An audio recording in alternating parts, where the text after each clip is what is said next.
अस्सलाम वालेकुम। उम्मीद करता हूँ कि तमाम दोस्त बिल्कुल ठीक ठाक होंगे। तो आज एक और वीडियो जो है ना आपके लिए लेके आए हैं। ये फ़ोन है हुआवे का। इसको जो प्रॉब्लम है कि जो इसको पावर ऑन करें तो ये ऑन नहीं होता। बैटरी इसकी चार्ज है, डीसी पे भी ऑन करें तब भी ऑन नहीं होता। तो इसको जब चेक किया तो इसकी बैटरी जो है ना वो भी प्रॉपर चार्ज है, लेकिन ये कि जैसे ही इसको चार्जर इनपुट करें तो ये फ़ोन ऑन हो जाता है और वर्किंग पूरा करता है। पूरा ऑन होके 100% वर्किंग कर जाता है।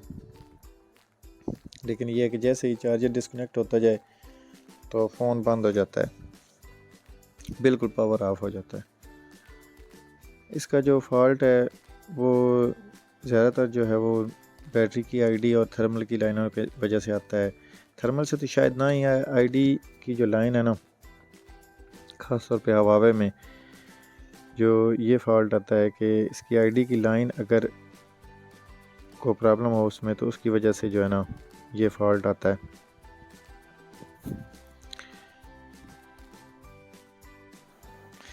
तो बस वही सेम मसला जो है ना वो इस फ़ोन में है।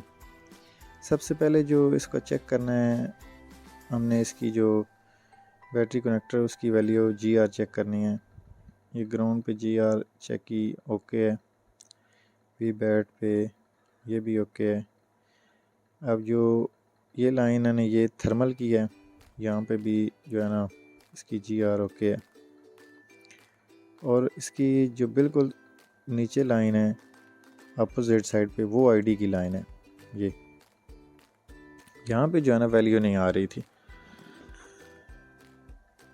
तो इसको अब चेक करते हैं कि इसको फाइंड कैसे करना है, कहाँ पे। यहाँ पे इसका एक TP भी लगा हुआ है, ये देखें आईडी का। यहाँ पे भी GR नहीं। और इसके बाद इसकी जो ये लाइन है ना ये यहाँ पे आ रही थी इस रजिस्टर पे, यहाँ पे भी इसकी वैल्यू नहीं। तो जो यहाँ से है ना ये डायरेक्ट जो है ना पावर IC में जा रही थी। तो इसको मैं आपको थोड़ा सा गाइड करता हूँ डायग्राम के ज़रिए। इसको आप फाइंड कैसे कर सकते हो कि ये जो लाइन मिसिंग है वो कहाँ पे जा रही है। तो इसके लिए आपने सेगमेंटिक्स पे पहले थोड़ा सा आपको मैं बताता हूँ। बहुत इजी है, बस ये कनेक्टर है, इसको आपने डबल टैप करना है। डबल क्लिक करके ना इसका जो नंबर है ना वो आपको जो है ना कॉपी हो जाएगा। उसको आपने सेगमेंटिक्स के जो डायग्राम टूल है उसमें पेस्ट करके सर्च करना है। तो ये देखिए यहाँ पे कनेक्टर आ गया। यहाँ पे बैटरी की आईडी की ये देखें बैटरी बैट आईडी, यहाँ पे जो लाइन है ना ये इसकी मिसिंग है। तो इसको फाइंड करने के लिए आपने इस पर डबल टैप करना है।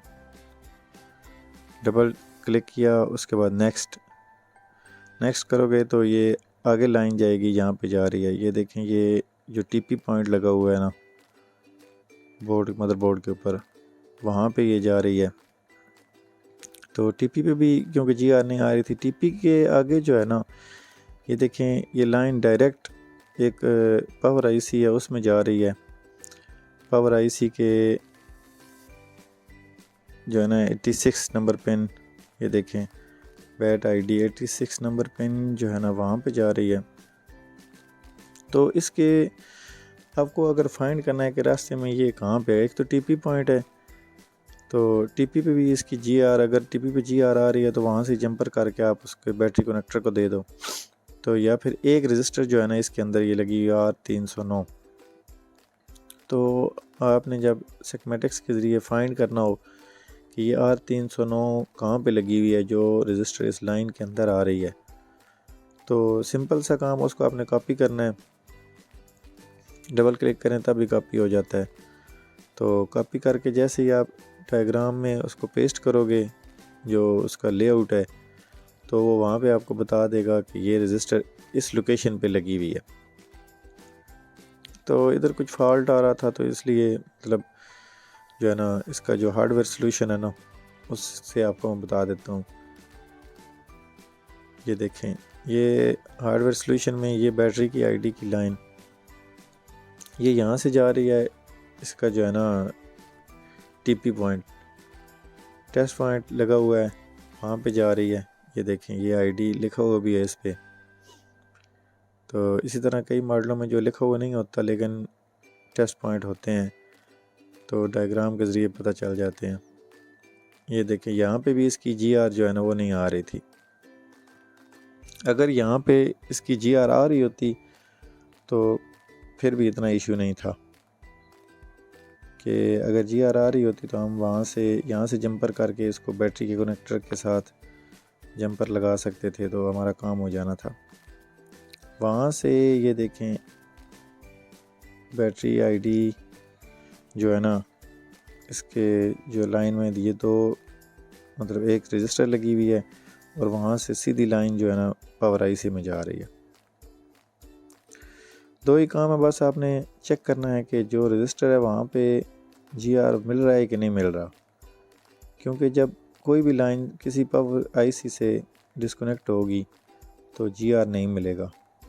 अगर GR नहीं मिलेगा या कोई वैल्यू नहीं मिलेगी तो इसका मतलब है कि वो लाइन जो है ना किसी भी आईसी से या किसी कंपोनेंट से कनेक्टेड है, तो वो डिस्कनेक्ट हो गई है या को उसके अंदर मतलब ब्रेक आ गई है, कट हो गई है, कोई ऐसा इशू बन गया जिसकी वजह से वहाँ पे GR नहीं आ रहा।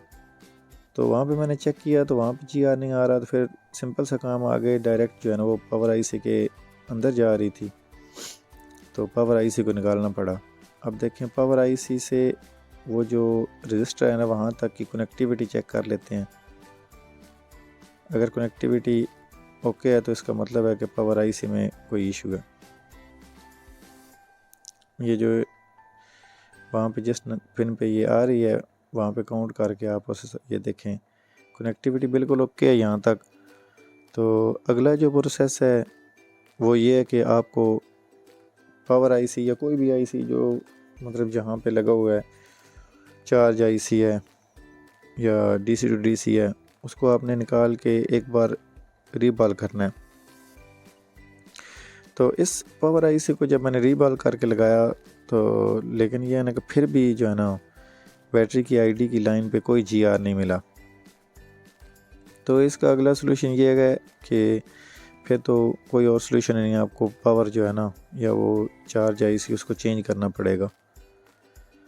तो इसका जब मैंने रीबॉल करके लगाया, लेकिन 90% तकरीबन मसले हल हो जाते हैं। रीबॉल करके लगाओ आप या उसको थोड़ी सी हीट कर दो, उसके साथ भी हल हो जाते हैं। अगर ना हो तो रीबॉल से हो जाते हैं, अगर रीबॉल से भी ना हो तो फिर और कोई सलूशन नहीं है। आपको जो सही तरीक़ाकार वो यही है कि आपको पावर जो है ना वो रिप्लेस करनी पड़नी है, पावर आईसी आपको रिप्लेस करना पड़ेगा। कोई इतना बड़ा इशू नहीं है, बस क्लीन करके पावर आईसी रिप्लेस करें तो आपका मसला हल हो जाएगा। पहली तो बात है, ज़्यादातर ये इशू आता नहीं है, लाइन ब्रेक हो जाती है या जो रजिस्टर लगी हुई है उसमें कोई इशू आ जाता है तो या ओपन हो जाती है, उसकी वजह से भी ये प्रॉब्लम आ जाती है। फिर वहाँ से जंपर निकाल के आप जो है ना अपना काम चला सकते हो। लेकिन इसका जो फॉल्ट था ना इसका पावर आईसी में था। अब देखें, ये पावर आईसी मैंने चेंज कर दिया, ये DC to DC आईसी है। यहाँ पे देखें, यहाँ पे जो है ना अभी चेक करते हैं कि जो रजिस्टर लगी हुई आईडी की लाइन में उस पर वैल्यू आ रही है। ये देखें, यहाँ पे वैल्यू आ गई, इसका मतलब है कि पावर आईसी जो है ना वो काम करने लग गया है और कोई मसला नहीं था, सिर्फ पावर आईसी का मसला था। यहाँ पे भी देखें, जो बैटरी कनेक्टर है वहाँ पे भी अब GR मिल गया है। तो अब जो है ना इसका मसला जो वो ख़त्म हो जाना चाहिए। अभी चेक करते हैं इसको। ये देखिए, बैटरी लगा के अभी फ़ोन को ऑन किया तो फ़ोन प्रॉपर ऑन हो गया। अभी ये चार्ज भी करेगा, कोई इशू नहीं करेगा। चार्जर लगा दें उतार दें, मोबाइल जो है ना बैटरी पे ही चलेगा, क्योंकि बैटरी की आइडेंटिटी जो है ना वो मोबाइल को मिल गई है, तो अब वो वर्क करेगा। दुआ में याद रखिएगा। अल्लाह हाफ़िज़।